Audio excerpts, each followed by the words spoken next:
Bonjour, bienvenue à Vie et Miséricorde, c'est Ursule. On est le 1er juillet 2026. Alors je viens parler d'entrée avant que la porte soit fermée. Notre texte se trouve dans Luc 13. Alors au verset 22, nous lisons Jésus traversait les villes et les villages enseignant et faisant route vers Jérusalem.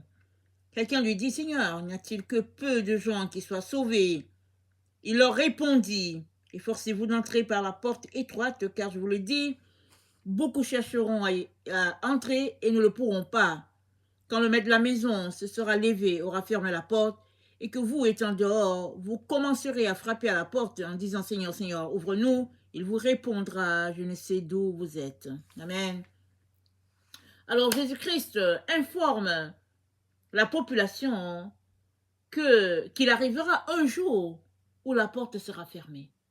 Et en ce temps, il n'était pas encore allé à Golgotha, mais ça ne change rien parce que il avait déjà enseigné qu'il était la porte et qu'il fallait passer par lui pour pouvoir avoir accès à Dieu.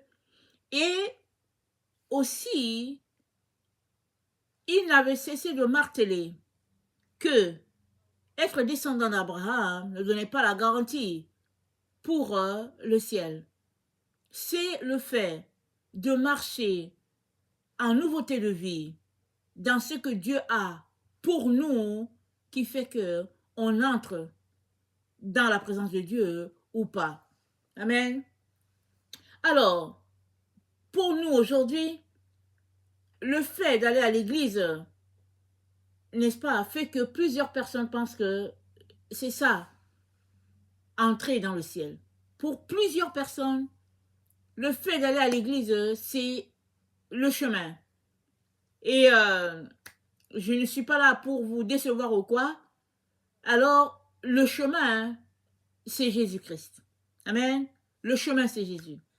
Alors, si tu connais Jésus et que il t'a placé dans une communauté qui se retrouve les dimanches, ok, vas-y dans ta communauté et marche devant Dieu, n'est-ce pas, selon sa volonté, parce qu'il sait pourquoi il t'a mis dans cette communauté-là.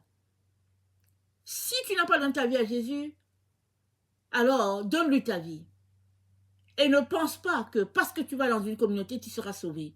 Ce n'est pas la communauté qui te sauve. Ce n'est pas ton pasteur qui va te sauver.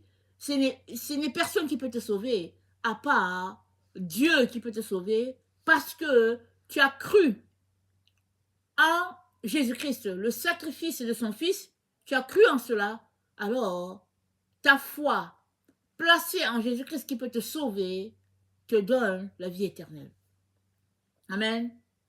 Et je viens donc t'encourager, si tu n'as pas encore fait ce pas-là, je t'encourage à faire ce pas-là. Et Dieu va lui-même te guider, te diriger, t'aider, n'est-ce pas, à triompher dans les différentes étapes de ta vie. Amen, ça c'est très important.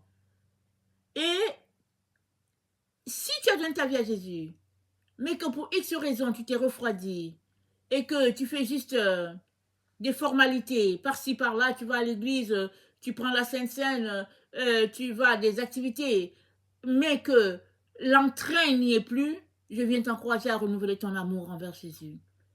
Parce que Jésus-Christ le dit très bien, il dit, tu as perdu ton premier amour, je te vomirai.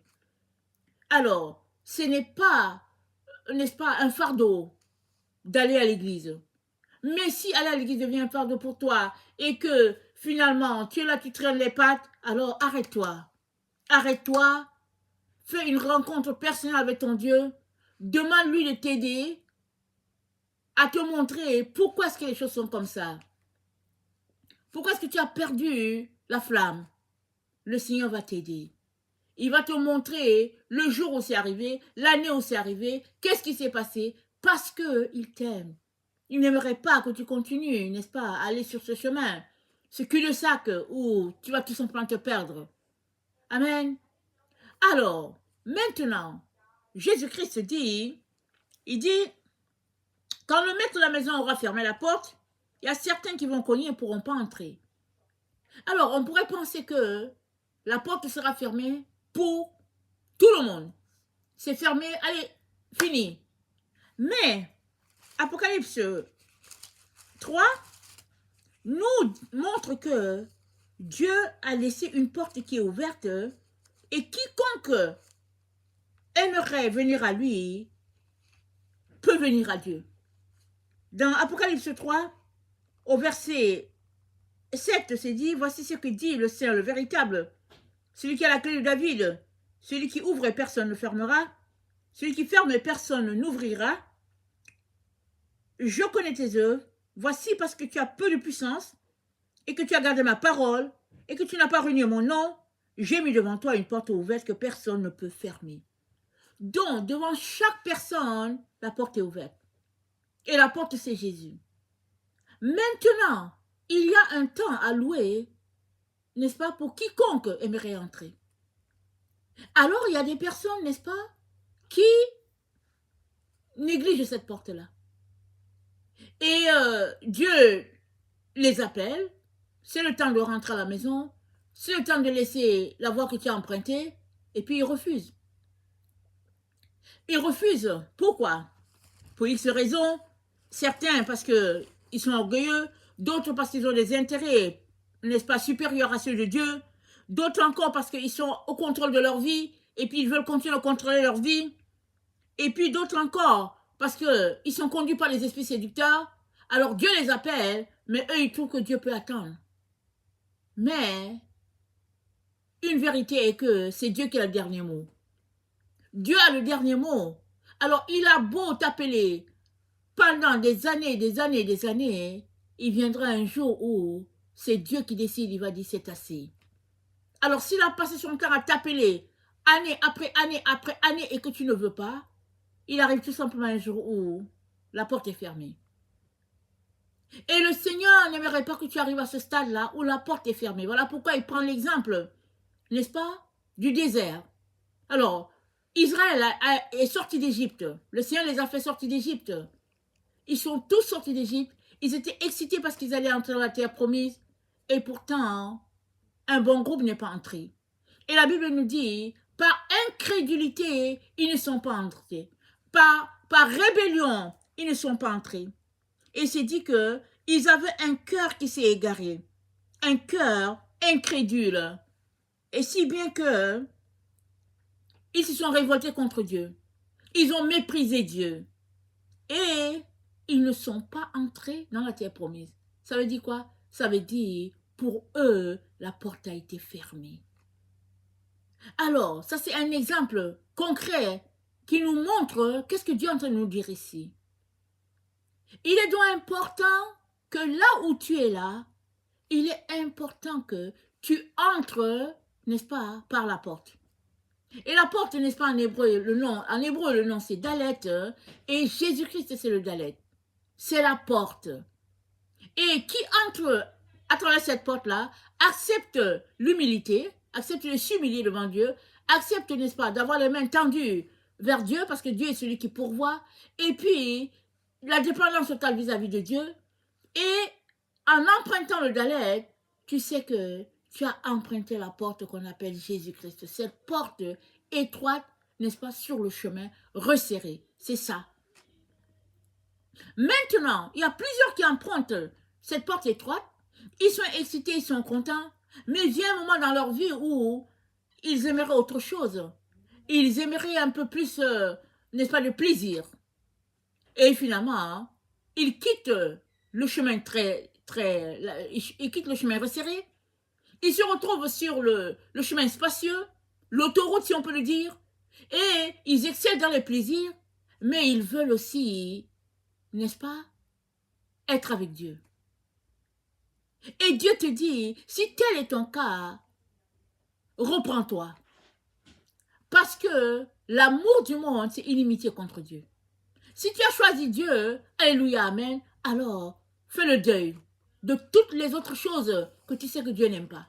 Fais le deuil de cela. Mais n'essaie pas de garder Dieu sur un chemin, n'est-ce pas, du milieu. Ou quand ça t'arrange aujourd'hui, tu fais le bien. Et si demain c'est le mal qui t'arrange, tu fais le mal. Et puis tu continues, tu jongles là sur ce chemin-là en te disant que Dieu va comprendre, Dieu va te pardonner. Et tu essaies de justifier, n'est-ce pas, ton comportement par le fait que tu es un être humain et puis c'est compliqué. Parce qu'il y a plusieurs personnes qui, pour justifier, n'est-ce pas, leur rébellion, disent qu'au fait, Jésus-Christ était Dieu et puis voilà, dans le fond, non, c'est compliqué parce qu'ils sont humains. Mais j'aimerais dire ceci, Jésus-Christ sur la terre était pleinement humain. Et la Bible dit qu'il a été tenté comme nous avons tenté. Sur toute chose, il a été tenté. Si bien qu'il a résisté. Et à la fin, Dieu lui a donné le nom qui est au-dessus de tout nom, si bien que au nom de Jésus, tout genou fléchit et toute langue confesse qu'il est Seigneur. Alors ça veut dire quoi? Dieu n'est pas en train de mentir. Ça veut dire que Jésus-Christ a subi tout ce que tu as subi. Même si ton type de tentation, ce n'est pas son type de tentation, nous devons comprendre qu'il a été tenté en toutes choses. Et il n'a pas renié Dieu. De telle sorte qu'il peut nous secourir, dit la parole de Dieu. Alors, pense à ce que Jésus-Christ a été pour toi. Pense à ce qu'il est pour toi. Pense à comment il a triomphé. Et il va t'aider à triompher. Parce que Dieu ne fait exception de personne. Et même dans le désert, quand la rébellion était à son comble, Dieu n'a pas cessé de leur dire de revenir de leur mauvaise voie. Mais à un moment donné, il s'est tellement furieux qu'il s'est sur le point de lyncher même Moïse. Et Dieu a dit, assez c'est assez. Alors, tout cela, c'est pour dire que la fermeture de la porte est en lien avec ton comportement vis-à-vis de Dieu. Parce que la porte peut être fermée pour toi, mais ouverte pour l'autre personne. Mais rappelons-nous, les 10 vierges. 5 ont été appelées folles et 5 ont été appelées sages. Les sages sont entrés. Et les dites folles ne sont pas entrées. Voilà, un groupe, ils étaient ensemble. Mais la séparation s'est faite par le comportement d'un groupe. Alors, je viens nous encourager à demeurer dans la présence de Dieu, concentrés à rechercher le Saint-Esprit, n'est-ce pas? Afin que la gloire de Dieu se répande sur la terre. Dieu, il t'aime. Tout ce qu'il veut, c'est ton bonheur. Tout ce qu'il veut, c'est que tu ne puisses pas rater ce qu'il a préparé pour toi. La paix éternelle, le bonheur, n'est-ce pas, à perpétuité, dans sa présence.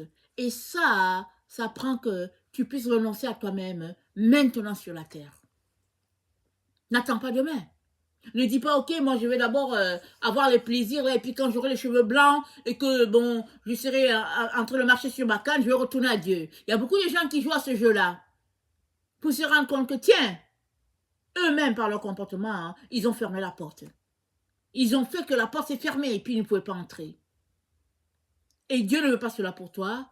Alors aujourd'hui, il t'encourage encore à venir devant Dieu tel que tu es, avec tes peines, tes misères, tes erreurs, tes faiblesses, n'est-ce pas? Dieu ne dédaigne pas, n'est-ce pas, un cœur brisé, un cœur contrit. Il ne dédaigne pas cela. Pourquoi? Parce qu'il peut te soutenir dans tes faiblesses. Il n'y a pas de quoi avoir honte. Il y a des choses que tu as fait et tu ne savais pas. Il y a d'autres choses que tu as fait parce que tu te retrouves à les subir. Et la vie, n'est-ce pas, la vie du passé est telle qu'on ne peut pas le rattraper, le passé est passé. Alors arrête de penser constamment au passé. Il est passé, tu ne peux rien faire, c'est déjà passé. Tout ce que tu peux faire, c'est demander pardon. Et si tu as demandé pardon, alors célèbre Dieu parce qu'il t'a pardonné et qu'il va t'aider à passer à travers, n'est-ce pas, les différents obstacles qu'il y aura sur ton chemin. Amen. Que le Seigneur bénisse sa parole. Et puis, toi, n'hésite pas à demander de l'aide, à venir, n'est-ce pas, devant Dieu pour dire, Seigneur, au secours. Mais ne fais jamais l'erreur, n'est-ce pas, de négliger quand Dieu te parle. Quand Dieu t'appelle, ne fais pas comme si tu n'as pas entendu. Ne méprise pas, n'est-ce pas, la parole de Dieu. Quand il t'appelle, vas-y. Mets-toi à ses pieds et laisse-le te parler, laisse-le te relever. Amen. Que le Seigneur bénisse sa parole. Amen et alléluia. Amen.